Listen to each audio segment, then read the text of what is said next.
Fala pessoal, e aí, tudo bom? Como é que vocês estão? Então, hoje nós vamos começar um novo ciclo de videoaulas, né? Devido a alguns pedidos que me fizeram em relação às provas internas e externas, pediram para eu gravar um certo conteúdo, né? Então vamos começar esse novo ciclo aqui. Durante algum tempo eu não postei vídeos, né? Tava com o tempo muito corrido. Eu acho que já até perdi um pouco o jeito de falar com a câmera, etc. Né? Então vamos pensar o seguinte: orientações gerais para aqueles que estão entrando e vão assistir apenas as aulas desse novo ciclo. Alguns já são meus alunos, outros ainda não foram, mas o que a gente tem que pensar? Primeiro, deixe papel e lápis próximo, caderno, algum lugar que você possa fazer anotações, para conforme eu for explicando e pontuando as coisas, você vá anotando. Inclusive, isso serve até para você apontar dúvidas que depois a gente possa tirar. Tá? Então, primeira questão é isso. Segunda questão, eu sempre gosto de bater nessa tecla porque é importante. A videoaula não substitui a aula, tá? Isso é extremamente importante. Então, não adianta você achar que durante a aula você pode não prestar atenção e que depois a videoaula vai cobrir esse vazio, porque, na verdade, a videoaula, como a gente sabe, é um recurso que melhora a absorção, os conteúdos, a experiência de sala de aula. Né? Então, não, uma coisa não pode se confundir com a outra. Tá? E por último, eu acho que o grande recurso, como já me perguntaram, mas e daí, qual a diferença? Por que gravar lá? Porque você pode ter uma liberdade maior de retornar para aqueles trechos que você não entendeu da primeira vez que eu falei. Né? Além disso, como vocês vão perceber, os novos vão perceber, eu coloco uma tela com informações, geralmente o trecho de um texto, ou um esquema, uma imagem, para a gente ter alguma coisa para apontar, né, para desenvolver junto com vocês. Então a ideia fundamental não é apenas nos atermos ao material que a gente utiliza em sala. Né? Ao contrário de ter alguma coisa contra, a ideia é enriquecer esse material. Eu vou passar a deixar alguns links de vídeos, de documentários embaixo desse próximo ciclo de videoaulas, para ilustrar melhor o trecho da videoaula que eu estou falando, certo? Então, o primeiro, para a gente já começar a entender como funciona, eu vou colocar agora na tela de vocês a passagem que a gente vai estudar nesta videoaula.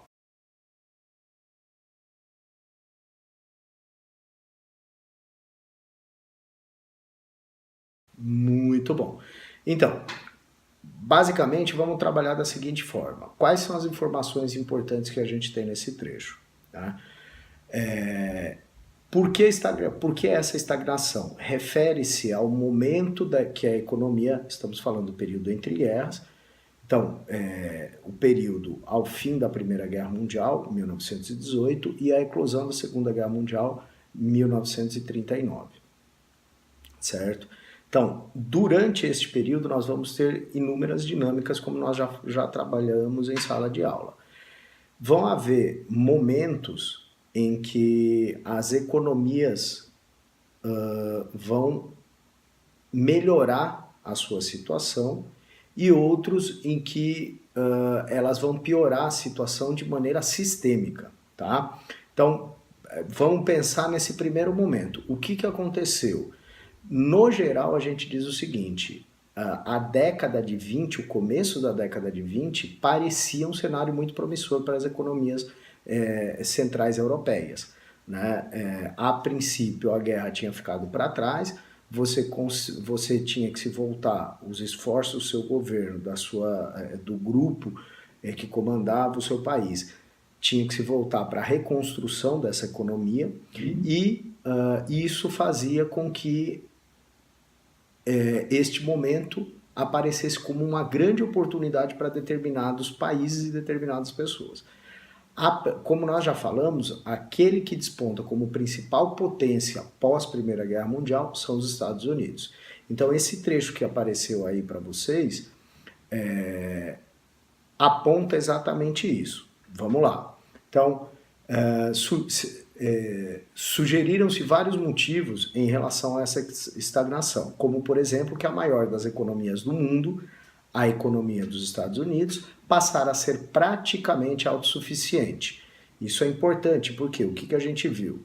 Que os Estados Unidos fornecem uma série de produtos para a Europa, inclusive durante a Primeira Guerra Mundial, e que, devido ao estado de destruição ao fim da Primeira Guerra Mundial, os Estados Unidos vão estender não só produtos, como também capitais, dinheiro, empréstimos para esses países se reconstruírem.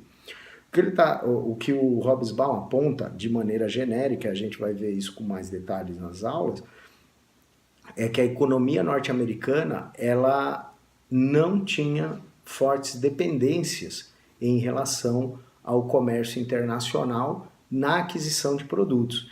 Então, primeiro porque estamos falando de um cenário pós-guerra, de reconstrução da economia.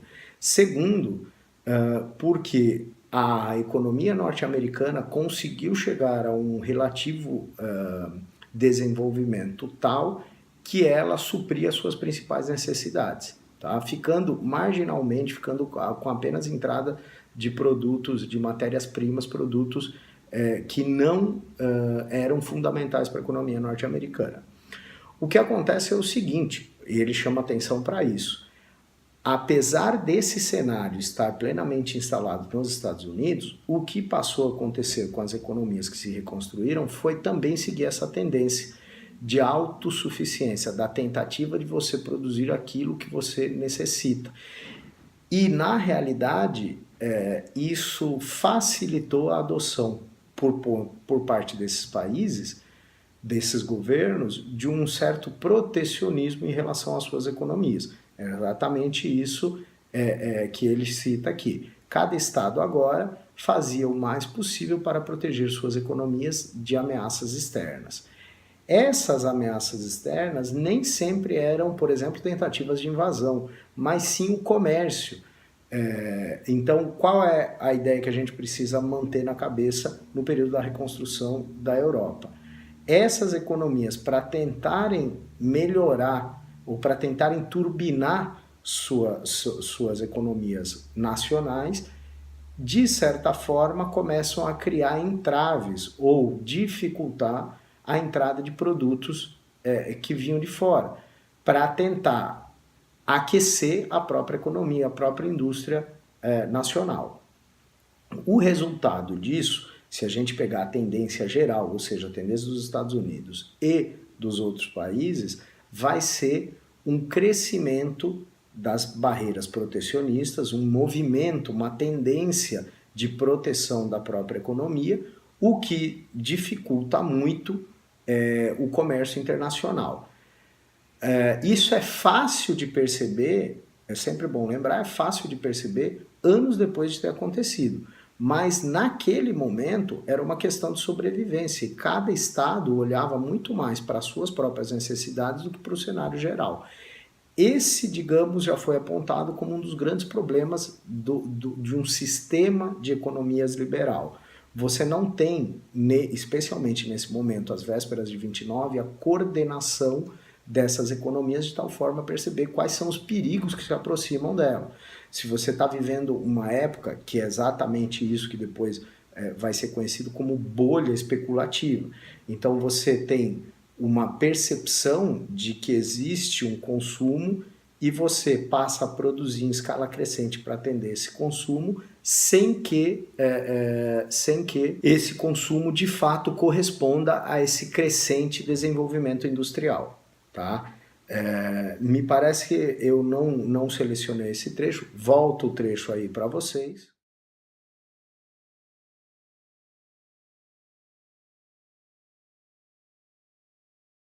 Não consta desse trecho, mas pouco depois o Hobsbawm ele já aponta né, na era dos extremos, a ideia de que essa proteção econômica, essa proteção nacional acaba gerando certos problemas para o comércio internacional.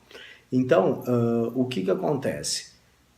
Existia a impressão, existia a intenção de que o mundo voltasse a uma marcha econômica acelerada, numa espécie de era de ouro que existiu antes da Primeira Guerra Mundial. Uma certa ingenuidade em relação ao crescimento econômico que parecia não ter fim, certo?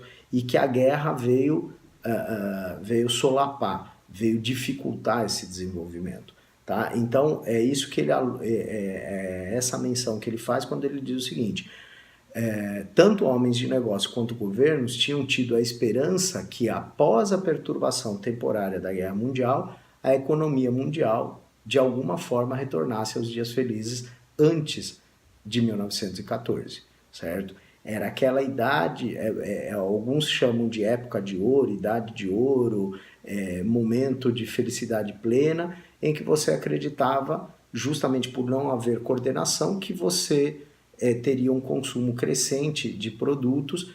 É sempre bom lembrar que você tinha estoques de diversos produtos que tentavam manter o preço para que eles não despencassem de uma vez. É claro que isso, como a gente já estudou em relação ao Brasil em algumas videoaulas, isso é eficiente em determinados momentos e até um determinado ponto, e depois se mostra inviável. Foi exatamente o que aconteceu em 1929, quando o sistema entra numa crise sistêmica, ou seja, a quebra da Bolsa de Valores, né, na verdade, a ponta do iceberg, que faz com que surja todos os problemas acumulados desse período de quase 10 anos entre 1919 e 1929. Você tem uma superprodução sem um aumento de consumo e sem a manutenção do tipo de consumo que você tinha dentro dessa década, ok? Então, como a gente sempre faz, termina a videoaula com aquela tela inicial para vocês lerem de novo e irem pontuando aquilo que eu falei para vocês. Tudo bem? Então voltamos numa próxima videoaula para falar da crise de 29. Ok? Tchau, tchau. Tudo de bom.